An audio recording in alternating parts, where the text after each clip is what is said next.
हजारों साल पुराना जैन मंदिर कराची से 500 किलोमीटर दूर ढूंढना आसान न था, मगर औरतों के रंगीन लिबास और भजन की आवाज ने मदद की।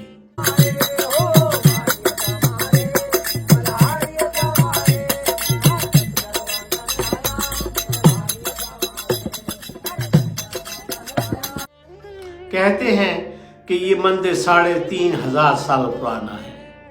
हैरानगी की बात यह है कि 50-50 कोस तक कोई आबादी नहीं है। यहाँ से एक सुरंग जरूर जाती है, वो भी 50 कोस दूर निकलती है।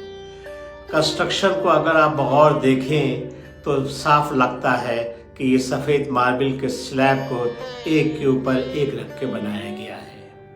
लेकिन आसपास के लोग इस मंदिर को बहुत मोतबर जानते हैं और दूर दूर से यहाँ पर इबादत करने के लिए आते हैं। मेरा बड़ा वक्त जैन लोगों के साथ और मज़हब के साथ गुजरा है, इसलिए मुझे थर आने की सबसे बड़ी वजह ये जैन मंदिर और मारवी की इश्क दास्तान थी। ये जैन मंदिर तो मैंने ढूंढ लिया, अब अगला पड़ाव मारवी की इश्क दास्तान है। दुआ कीजिएगा।